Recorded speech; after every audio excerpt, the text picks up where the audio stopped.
Assalamualaikum warahmatullahi wabarakatuh.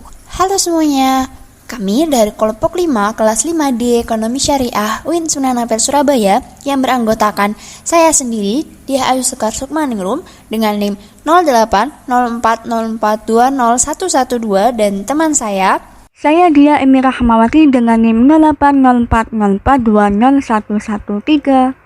Kami akan mempresentasikan final project kami mengenai pasar modal dengan menggunakan analisis makro, industri, fundamental, dan teknikal untuk memenuhi tugas UAS mata kuliah pasar uang dan pasar modal syariah. Dari pertama yang akan kami jelaskan adalah analisis makro.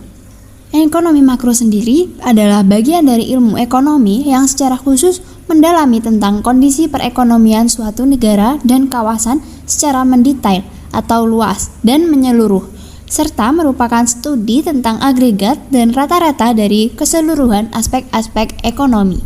Pada analisis ekonomi dunia, IMF meramal outlook perekonomian global pada tahun 2023 justru lebih suram dari tahun ini, karena pertumbuhan ekonomi global tahun depan diprediksi hanya tumbuh 2,7% saja. IMF memprediksi inflasi global akan meningkat dari 4,7% pada tahun 2021 menjadi 8,8% pada tahun 2022. Meski demikian, tekanan inflasi akan turun menjadi 6,5% pada tahun 2023 dan menuju 4,1% pada tahun 2024. Lingkungan ekonomi makro sangat mempengaruhi operasi perusahaan sehari-hari. Kemampuan investor untuk memahami dan memperkirakan kondisi makroekonomi ke depan akan sangat membantu dalam pengambilan keputusan investasinya sangat menguntungkan. Oleh karena itu, investor harus memperhatikan sejumlah indikator makroekonomi yang dapat membantu mereka dalam memahami dan memperkirakan kondisi makroekonomi. Variabel atau indikator makroekonomi yang dapat dipakai. Yang pertama ada PDB, kedua ada inflasi, 3 BI rate, keempat kurs rupiah, kelima defisit anggaran, dan yang terakhir ada neraca perdagangan dan pembayaran. Yang kedua, analisis industri. Analisis industri merupakan kombinasi antara ekonomi industri dan strategi. Sebelum memulai suatu usaha atau bisnis baru, seorang pengusaha harus mempelajari persaingan dari perspektif industri dan pasar untuk memahami dan lebih memperhatikan tren saat ini di industri. Industri itu sendiri adalah sekelompok perusahaan yang menawarkan produk atau kategori produk yang saling menggantikan satu sama lain. Dari beberapa sektor, kami memutuskan untuk menganalisis 3 sektor industri, yaitu yang pertama sektor keuangan, yang kedua sektor konsumen non-primer, dan yang ketiga infrastruktur. Dari hasil analisa EPS dan PR ini, kami memutuskan untuk mengevaluasi saham pada BBRI. Alasan pertama, kami memilih untuk menganalisa BBRI karena BBRI memiliki nilai EPS yang lebih tinggi dibandingkan dengan BBTN dan BBCA. Alasan yang kedua, mengapa kami tidak memilih BBCA? Karena meskipun BBCA memiliki nilai EPS yang tinggi, tetapi nilai PR pada BBCA juga terlalu tinggi. Sehingga jika nilai PR tinggi, maka harga saham akan semakin mahal. Kami tidak melakukan analisa pada BBTN, karena meskipun BBTN memiliki nilai PR yang lebih rendah dari BBRI, tetapi nilai EPS BBRI lebih tinggi daripada BBTN.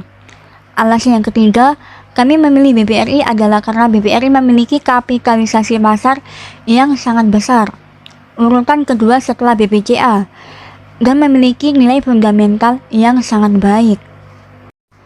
Yang kedua, sektor konsumen non-primer.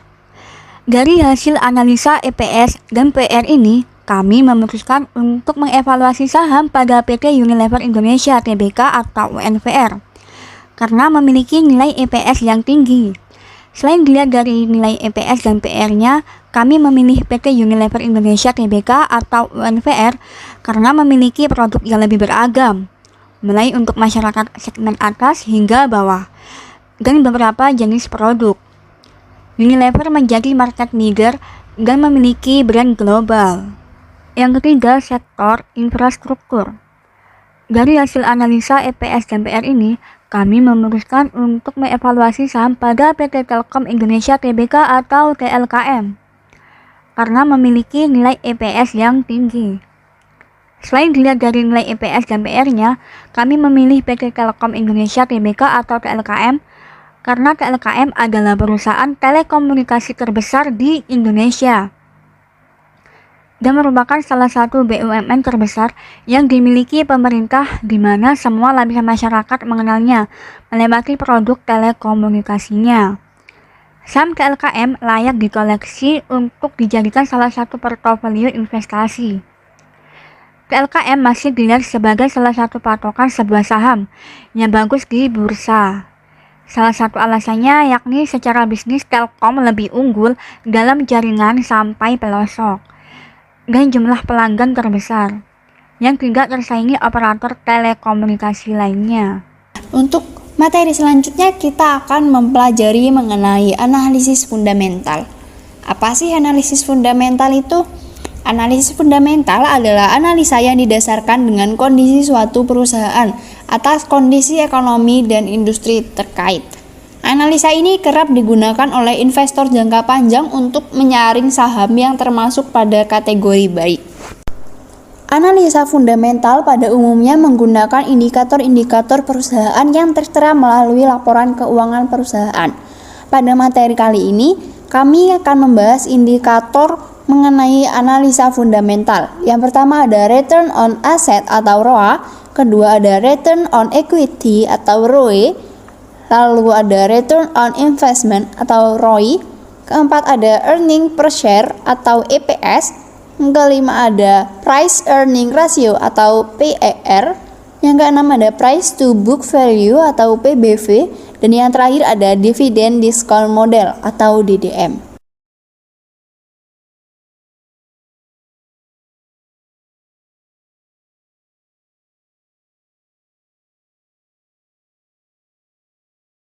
Kemudian yang keempat, analisis teknikal.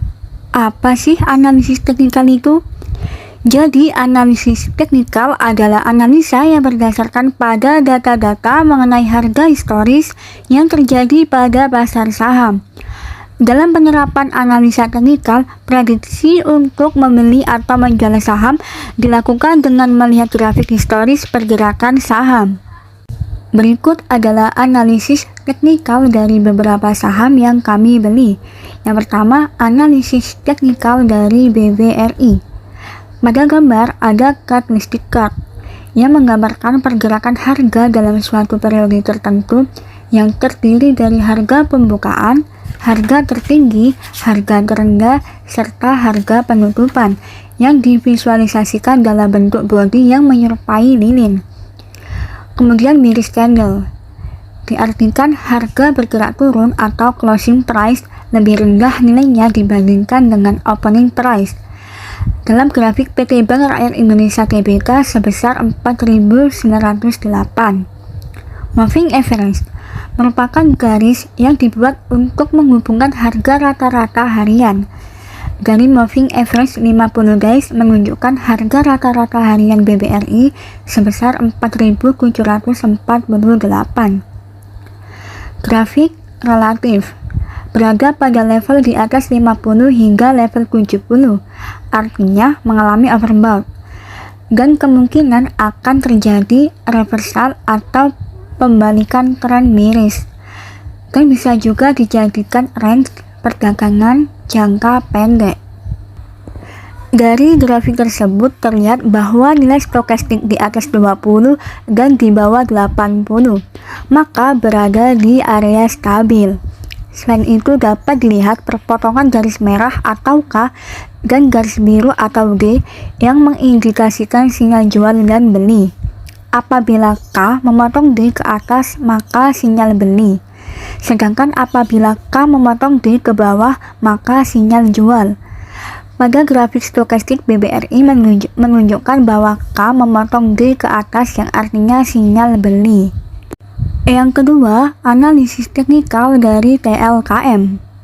di mana candlestick chart menggambarkan pergerakan harga dalam suatu periode tertentu yang terdiri dari harga pembukaan, harga tertinggi, harga terendah, serta harga penutupan yang divisualisasikan dalam bentuk body yang menyerupai lilin.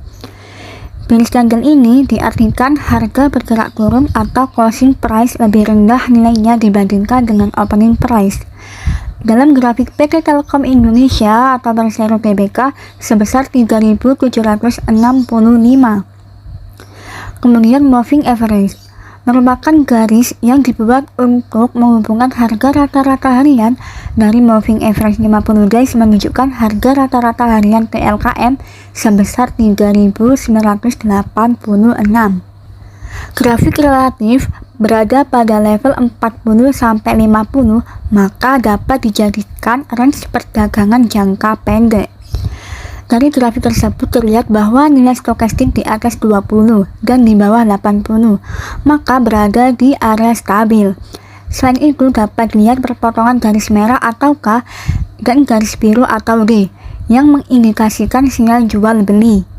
Apabila K memotong D ke atas, maka sinyal beli. Sedangkan apabila K memotong D ke bawah, maka sinyal jual. Pada grafik stokastik TLKM menunjukkan bahwa K memotong D ke atas yang artinya sinyal beli. Yang ketiga, analisis teknikal dari Unilever Indonesia Tbk atau UNVR, yang dimana bearish candle ini diartikan harga bergerak turun atau closing price lebih rendah nilainya dibandingkan dengan opening price. Dalam grafik PT Unilever Indonesia Tbk sebesar 4.740. Moving average merupakan garis yang dibuat untuk menghubungkan harga rata-rata harian. Dari moving average 50 days menunjukkan harga rata-rata harian UNVR sebesar 4.721. Grafik relatif berada pada level di atas 50 hingga level 70 yang artinya mengalami overbought dan kemungkinan akan terjadinya reversal atau pembalikan tren bearish, dan bisa juga dijadikan range perdagangan jangka pendek. Dari grafik tersebut terlihat bahwa nilai stokastik di atas 20 dan di bawah 80, maka berada di area stabil. Selain itu dapat dilihat perpotongan garis merah atau K dan garis biru atau D yang mengindikasikan sinyal jual beli. Apabila K memotong D ke atas, maka sinyal beli. Sedangkan apabila K memotong D ke bawah, maka sinyal jual. Pada grafik stokastik UNVR menunjukkan bahwa K memotong D ke atas yang artinya sinyal beli. Setelah materi yang sudah kami sampaikan, selanjutnya kita akan menyampaikan mengenai riwayat pembelian dan hasil investasi pada kelompok kami. Transaksi pada pembelian kali ini kita mulai pada tanggal 2 Desember 2022 hingga 30 Desember 2022. Alasan pembelian saham didasarkan pada analisis yang telah dilakukan, yaitu analisis ekonomi, industri, analisis fundamental, dan analisis teknikal. Selain melihat dari analisis tersebut dalam membeli saham, kelompok kami juga melihat berita-berita atau isu-isu terkini melalui Stockbit untuk mengetahui apakah harga saham perusahaan BBRI, UNVR, dan TLKM pada saat itu layak dibeli. Transaksi pembelian yang pertama kita lakukan pada tanggal 30 Desember 2022.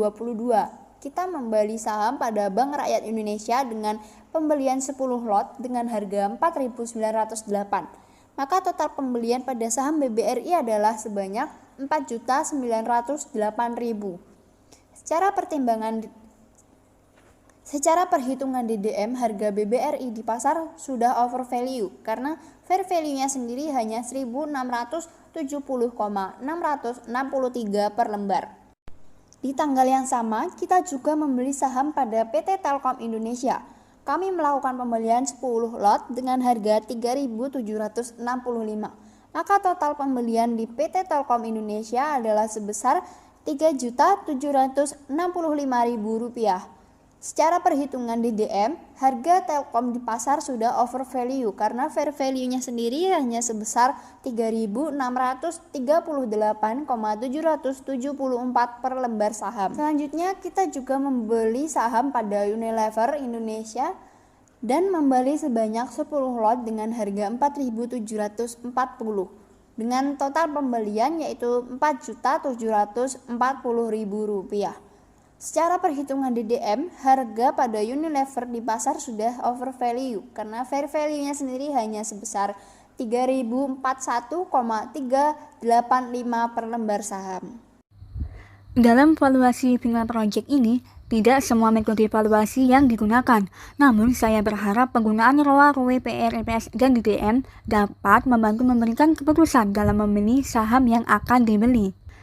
Dalam berinvestasi, penting mengetahui profil risiko agar dapat menyesuaikan dengan produk investasi yang dipilih.